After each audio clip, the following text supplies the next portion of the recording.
계속해서 다음 주제 자세히 살펴보겠습니다. 얼마 전 카카오뱅크에서 중저신용 고객 대상 신용대출 공급을 연말까지 3조 4천억 원으로 확대한다고 밝혔습니다. 이는 지난달 27일에 금융위에서 발표한 인터넷은행 중저신용자 대상 대출 확대 계획의 일환인데요. 그런데 이번 대출 확대를 반기는 분들도 많은 반면에 한편에서는 다소 걱정스러운 시선도 있는 것 같습니다.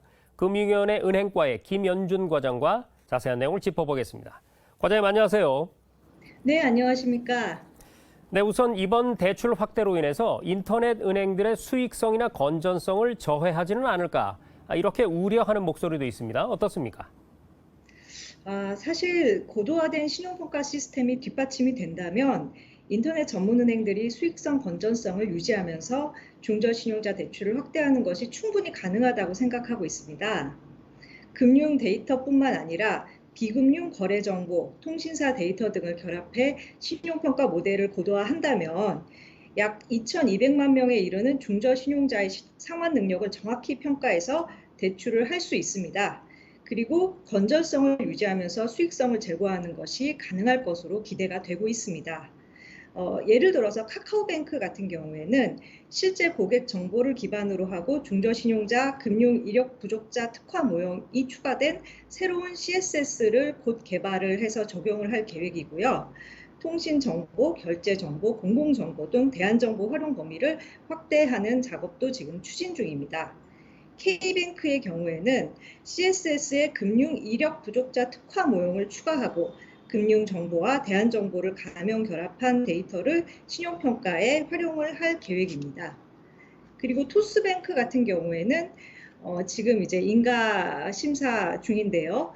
제2금융권 고객 정보, 햇살론 등 중저신용자 특화 금융상품 고객 정보를 반영하여 CSS를 구축할 계획입니다. 네, 조금 전에 과장님 말씀해 주신 것처럼 카카오뱅크라든지 K뱅크, 토스뱅크 요즘에 이 인터넷 은행 이용하시는 분들이 참 많은 것 같습니다. 이번 대출 확대 방안을 보면 2023년 말까지 30% 이상으로 확대하겠다 이런 계획인데요. 그런데 만약에 인터넷 은행들이 이 계획을 이행하지 못한다면 어떤 별다른 조치가 취해지는 건가요? 어떻습니까? 사실 인터넷 전문 은행이 향후 3년간 어떻게 사업을 할 것인지 그 사업 계획을 감안해서 이번 계획을 수립을 했습니다. 그리고 정부와 협의를 거쳤고요. 금융위원회에 보고를 해서 그 계획을 확정한 만큼 충분히 이행을 할 것으로 이렇게 생각을 하고 있습니다. 그리고 정부도 이를 이제 제대로 이행할 수 있도록 관리하고 감독을 해 나갈 계획인데요. 이제 예를 들어서 인터넷 전문 은행이 이러한 이행 계획을 사전에 공개하도록 하고 은행별 이행 현황을 분기별로 비교 공시하도록 할 계획입니다. 그리고 정부도 이러한 은행의 이행 현황을 점검을 해서 그 결과를 공개를 하는 한편 미흡한 사항은 개선하도록 권고를 할 계획입니다.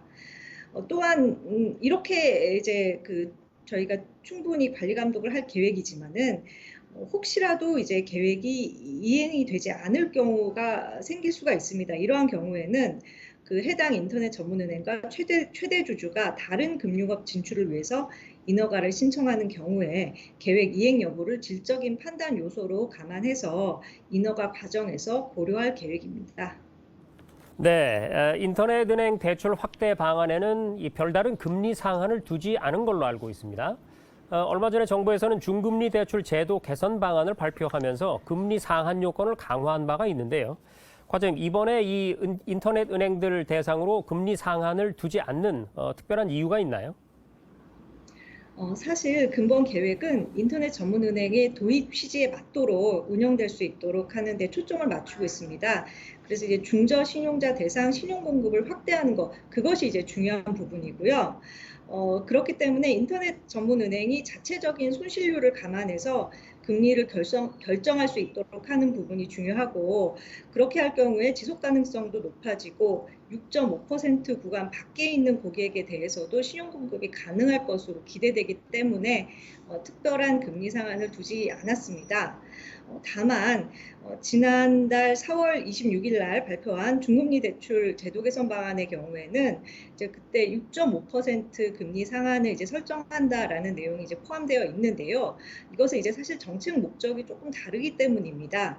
중금리 대출 제도 개선 방안의 경우에는 민간 중금리 대출의 금리 인하를 유도하고 활성화하는 것이 이제 초점입니다. 그리고 민간 중금리 대출 실적에 따라서 정책적인 인센티브도 부여가 됩니다.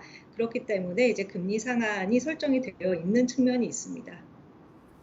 네, 잘 들었습니다. 지금까지 인터넷 은행의 중저신용자 대출 확대와 관련해서 금융위 은행과의 김연준 과장과 짚어봤습니다. 과장님, 오늘 말씀 고맙습니다. 네, 감사합니다.